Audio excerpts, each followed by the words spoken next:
Friends, we got a special episode for you today. I cannot emphasize that enough. We have a special guest. We're going to talk about the Twins off season, what has gone to plan, what hasn't gone to plan, and what could still go to plan as the Twins report here in a little over a week. This is Locked On Twins.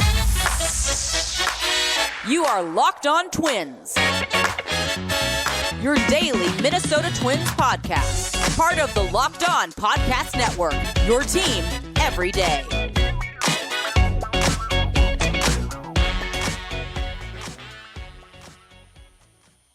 Hey, hi, how are you? It is another edition of Locked On Twins. I'm your host, Brandon Warren, and you can unfollow me on Twitter at Brandon_WARNE. And I'm joined today by a very special guest, 2023 Twins Twitter Rookie of the Year, or as I know him on the podcast here, not Dave Brown. It's Mr. Greg Masterson. Greg, thank you so much for hanging out.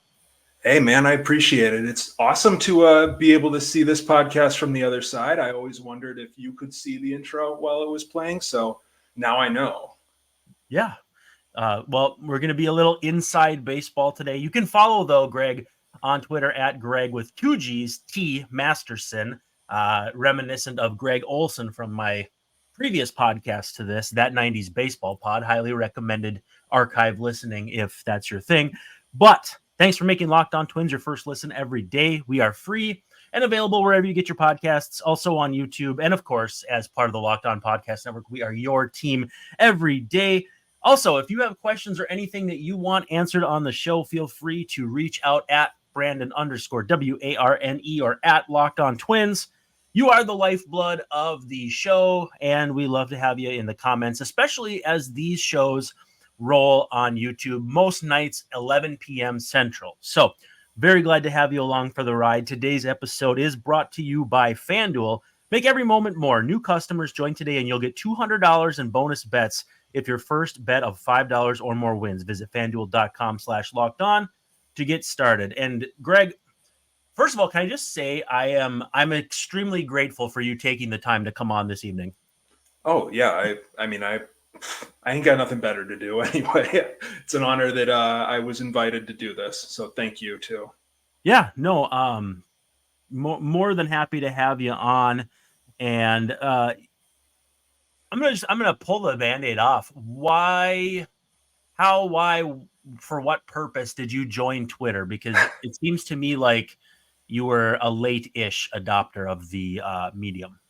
Yeah, I started a Twitter account in 2022 technically. It was right in December. So I'm not sure if I still have my rookie eligibility for 2023. But I'm going to be honest, I do not have many friends in real life who enjoy baseball.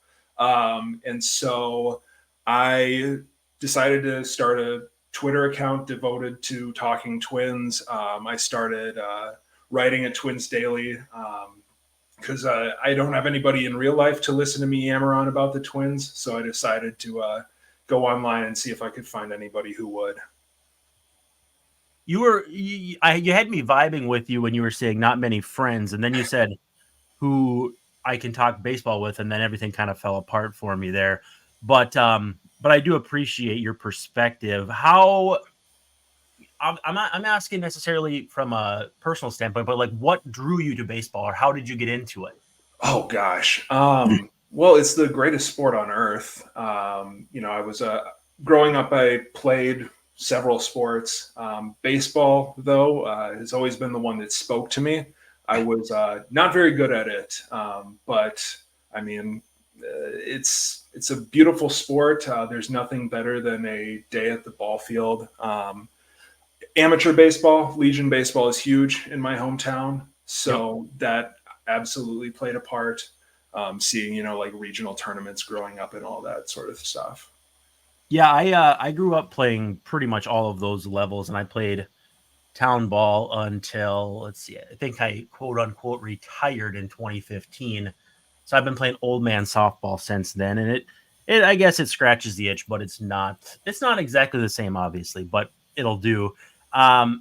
So the Twins and kind of your relationship with them, How do you view your fandom? Are you glass half full, glass half empty, glass in shambles, broken over the countertop? Like, I kind of have an idea of how you view the Twins, but I don't know if the listeners necessarily do. I love the Twins. I grew up watching it. Some of my earliest memories are, following the Twins with my dad. But I guess I affectionately refer to myself as a bit of a sports nihilist, sort of in the same way that big J journalists are not rooting for the team, but rooting for storylines. I'm just here for shenanigans. I love the Twins. I want them to win, but I don't take it, all that seriously. And whatever happens, I'm just happy to be watching baseball and, maybe able to crack a joke here and there and just enjoy it. That seems fairly healthy, especially relative to perhaps what we see on a nightly basis when the team gives up or has the audacity to give up a single run in the first inning, because at that point, as you and I both know, the game is over. But the bylaws and Rob Manfred have mandated that with the most recent ratification of a CBA. Is there anything else for you besides baseball, or is it baseball? Because for me, baseball is like 1A, 1B, and 2. But then after that, I'm a Vikings fan, and I found myself getting really into the Wolves. And for work, I have to do these things anyway. But are you the kind of person who, like me, has the Timberwolves game on in the background right now? No, so I'm not a Wolves fan. I tweet about the Wolves a lot because I see them being talked about. I'm actually a San Antonio Spurs fan. Okay. I have been my entire life.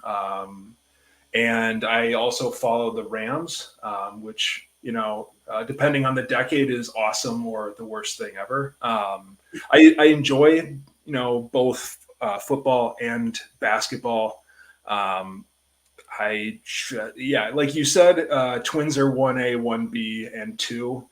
Still love the Spurs and the Rams, and I love talking shop, but I definitely care a whole lot more about baseball than anything else. So is it fair of me to see some sort of symbolism in how your name on Twitter is spelled to Popovich? Is that merely coincidental? That's merely coincidental. I don't think that his full name is Gregory with 3 G's, but no, Greg Popovich, as long as he wants to keep coaching, I'm going to keep believing in him, but hasn't been looking so great lately. I was really hoping that Becky Hammon was going to get a shot. Yeah. She was on the bench for close to a decade there and really thought she was doing a good job. But if Pop wants to keep coaching, Pop's going to keep coaching.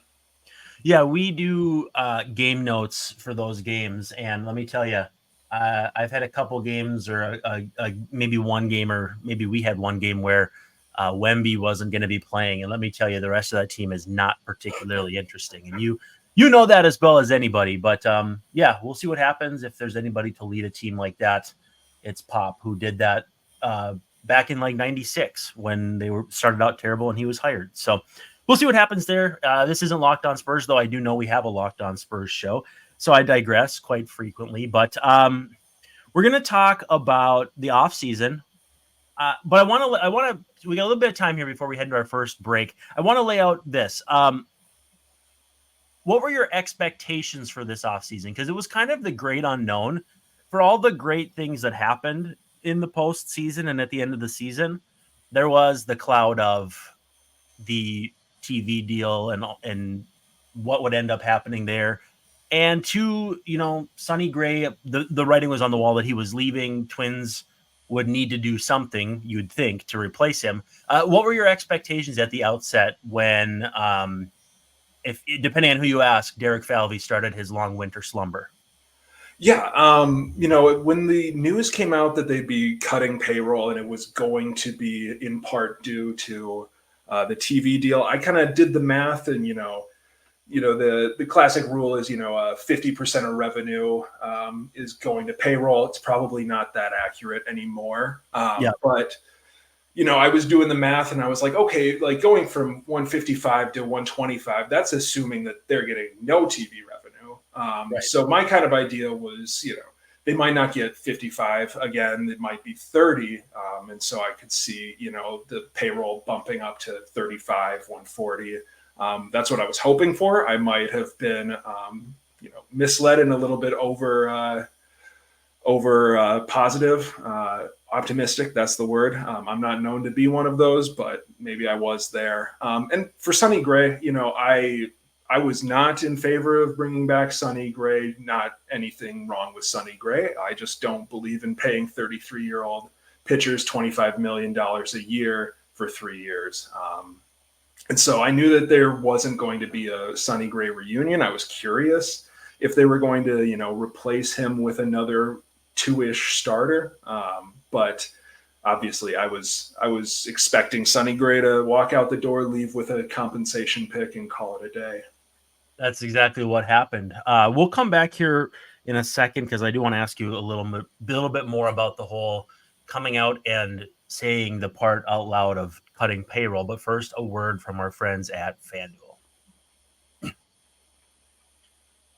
Happy Super Bowl to all who celebrate. It's a very exciting time as we're coming up on the end of the NFL season, which coincides with the start of the MLB season. But if you're like me, the Super Bowl and the Sunday that goes with it is all about getting this best spot on the couch, having some friends, family over, good food, all that fun stuff, watching the commercials. But it can also be about ending the season with a W or 2 or 3 with FanDuel. Not only can you bet on who will win Super Bowl 58, but FanDuel also has bets for which players who will score a touchdown, how many points will be scored, and much, much more. You really got to go check it out for yourself because we just don't have enough time to lay out every single aspect of it. New customers join today, and you'll get $250 in bonus bets if your first bet of $5 or more wins. Visit FanDuel.com/lockedon to sign up.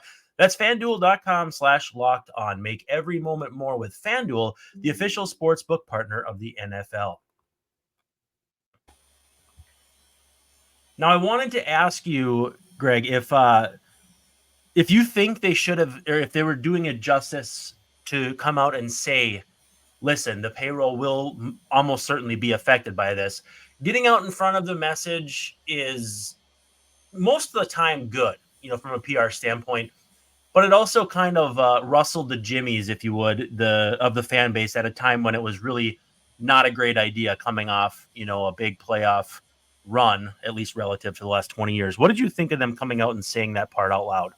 With it being so quick after the end of the season, I do understand, people who take it a little bit personally, that, they come off, their first playoff win, 19 years, and the first thing that they do, the first chance they get, they say, oh, by the way, we're cutting payroll by tens of millions of dollars. I totally get kind of the affective reaction to that. I don't think that it, like you said, it's usually a good idea to get out ahead of things. But at the same time, especially with a front office as tight-lipped as the Twins are, it was kind of surprising. And, people don't get mad about things that they don't know about. And so just kind of throwing that out there to them, it's kind of asking for it. Whereas if they didn't really talk about it, use their famous kind of generalities, and then, we get to February and payroll is 125, whatever it is right now. All of a sudden, people will start asking questions no matter what, but they don't have 3 months to stew in that information. And so I think that there was going to be a negative reaction to that. But, getting out ahead of it ended up with kind of just this dark cloud that everything was viewed through. So that's kind of where I see it. So as far as your expectations, where did they start? And then how much have they come full circle or evolved? Because even if you had the rosiest of glasses on, the idea that, yeah, they'll probably cut payroll, but I suspect they'll add a few guys, this and that. It was quiet for a really, really, really long time until they signed Josh Stelmont. Yeah. And that's kind of the Falvey special. Yep. They're very committed to getting what they see as a great deal. And, sometimes that involves going out and getting somebody, maybe spending a little bit early in the off season. But for the most part, especially when you're talking about a team like they have right now, where, you need an extra reliever, right? If we think that we need to replace Emilio Pagan, there's a ton of guys out there who could theoretically be an Emilio Pagan replacement. They need another right-handed hitter at some point. There are a lot of guys who can be that right-handed hitter, like kind of a glorified platoon, preferably, somebody a little bit better than Carlos Santana. But that sort of player, you don't need to jump out in December and try to get that. You can wait until the market plays out and it's January, February, and you had a list of 17 guys. That's narrowed down to 5, and you can kind of select from that. But, at this point, we're getting so close to spring training. There are a ton of questions as to, okay, we're running out of time. So what is this team actually going to look like? They do make moves in spring training, but I don't know. It's as time goes on and there are more and more hints that they are very, very tight right now with their payroll room. Who knows, man? I've gotten discouraged over the offseason, but at the same time, they have a solid team to start out with. Yeah, as far as the offseason's gone, even if you started out as the low man on it, how much has that been tamped down? Because it sounds as though it's a fair amount. Yeah, I mean it is, but at the same time, some of that was just wishful thinking on my part and a lot of fans' parts. So it's not like I'm, upset with anybody. I wasn't wronged in that regard. Yeah. But I did think that they were going to be able to push payroll a little bit more. Maybe go out and get a guy that's, in trade that is making more than DeSclafani, something like that. But at the end of the day, I feel okay with the Twins roster as is. It's just, everybody kind of dreams that they can make one more move and, put it just a little bit higher. Pacoda just came out today with 88 wins. What could they do to bump that up to 90? Those types of things.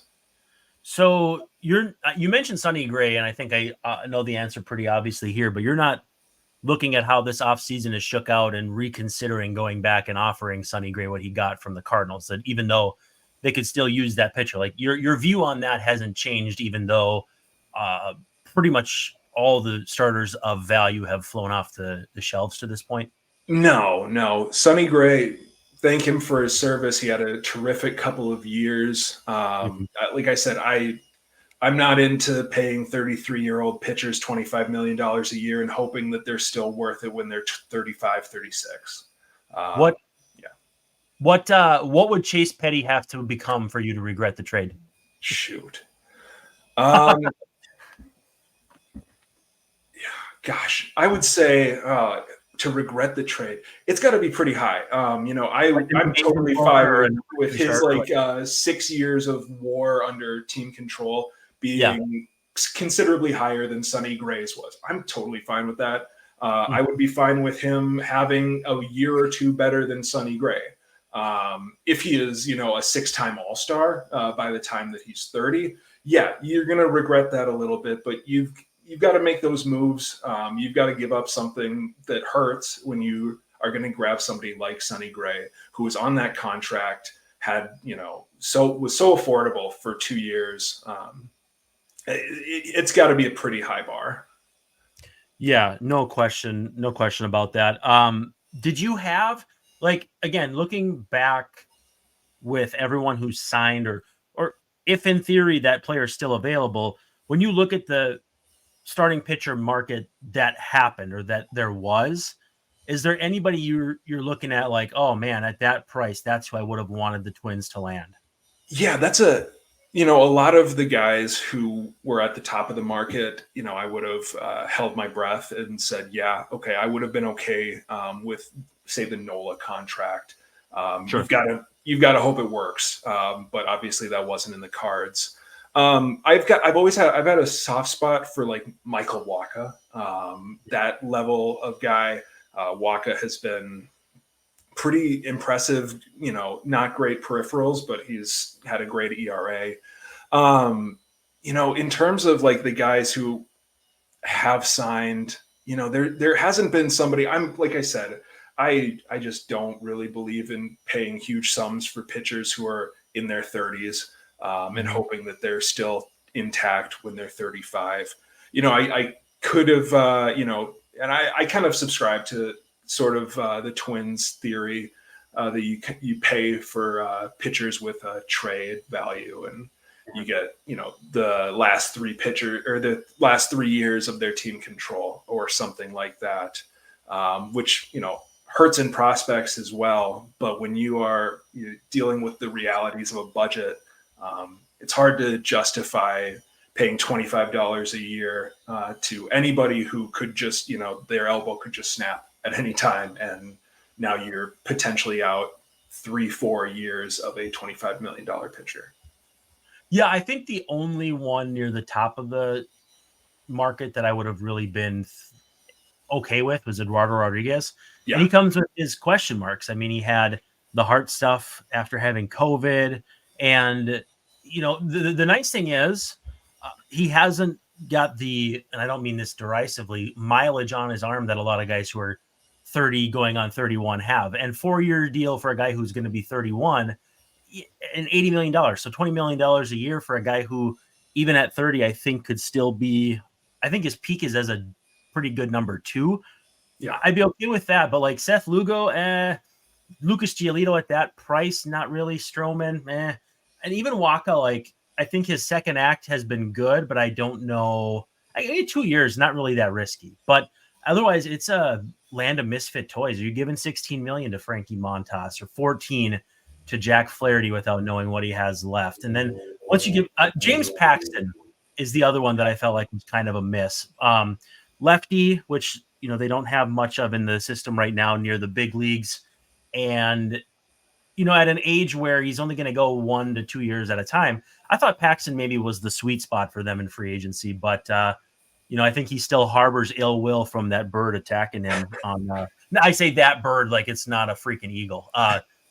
That attacked him at Target Field.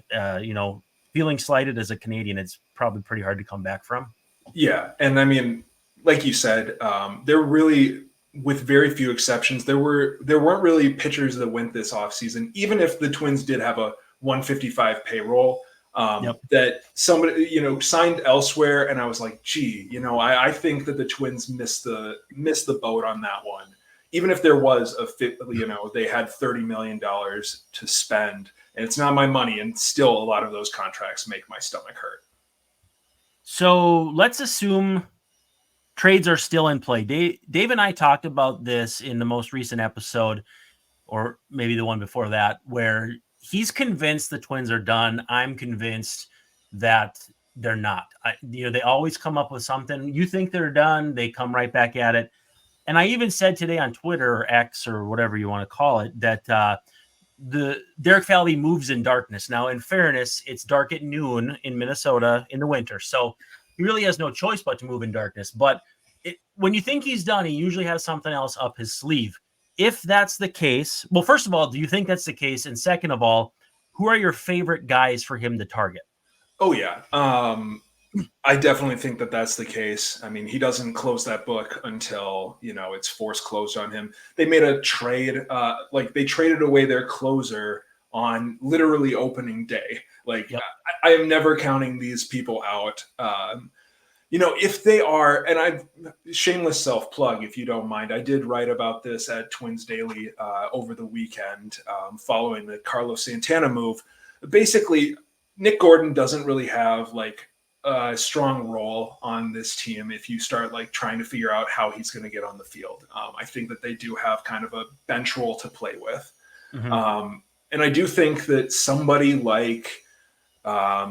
Duvall is the guy I kind of stump for. I'm not huge on him, but I think that he fits pretty well being able to play in the corners. He can, run around in center field and get away with it to an extent. He's not a complete butcher. If you need him to, he can probably play some first base again.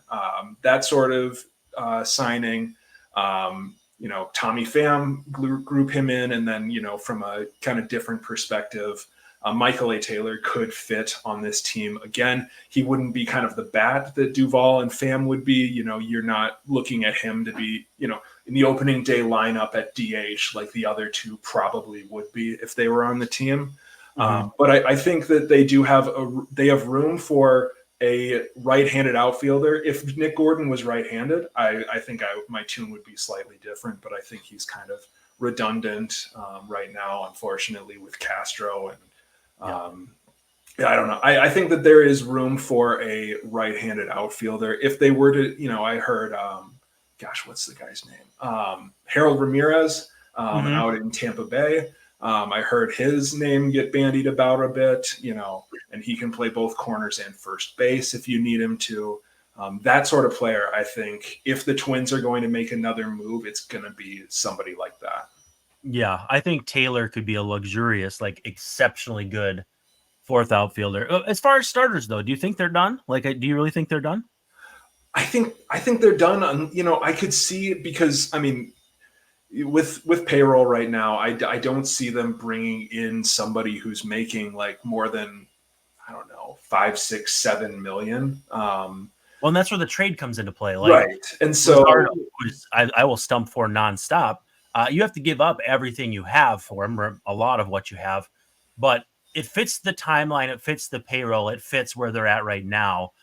And I see them trying to copy the Pablo Lopez template, where Luzardo works for me is, still young, throws the crap out of the ball. And he's in a contract situation where he's going to have an extra year of arbitration based on service time, which we all know Miami has no business or interest paying. So that's why I keep coming back to him. But with that said, I'm not Luzardo or bust. Edward Cabrera be fine. And I know it's a different Marlins front office, so it's not like they're talking to the same people, but it doesn't have to be the Marlins.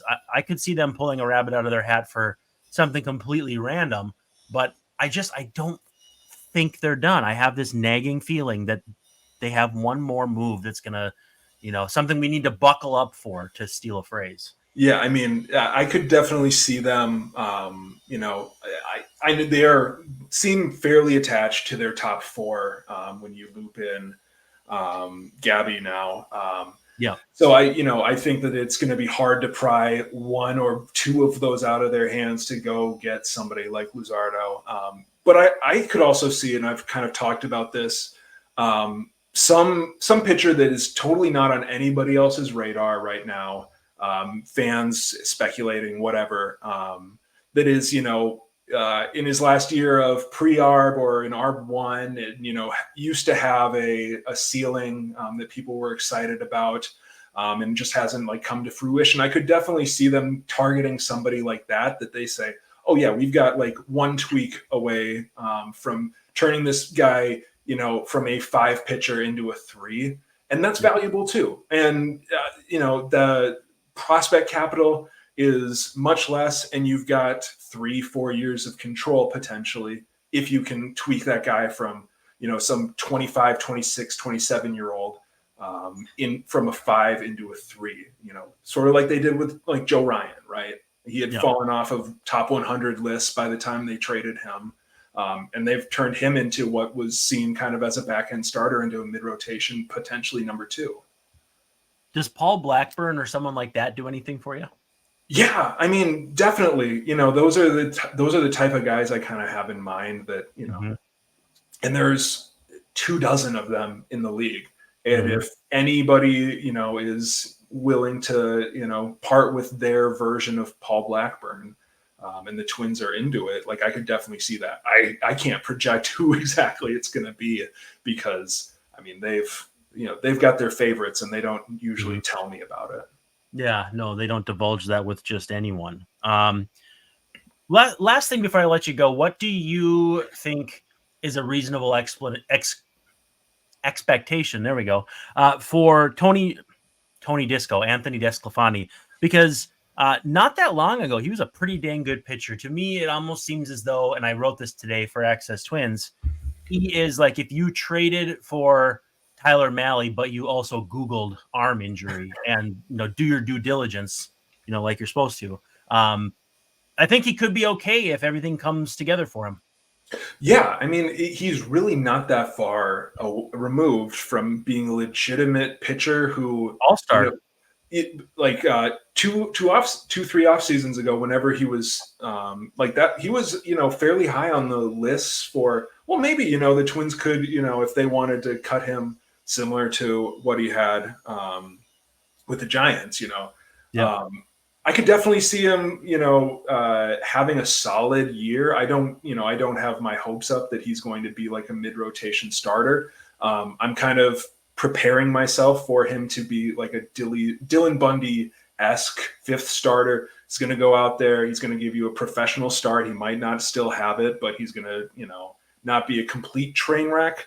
And anything better than that is totally within the realm of possibility, and it's gravy. But I'm not counting on it. Yeah, something like 1.7 WAR or something. Yeah, absolutely. I'd take that in a heartbeat. Well, hey, thank you so much for taking the time to hang out. And people can follow you on Twitter at Greg T. Masterson. That's 2 T's in the middle, 3 G's, 2 G's in the middle, 3 G's total. There we go.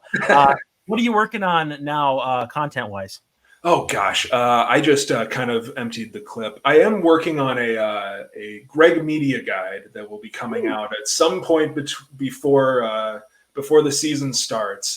That will be filled with many jokes. Like the Twins official media guide. Imagine somebody who's only functionally literate writing something along those lines, and that'll be the Greg Media guide.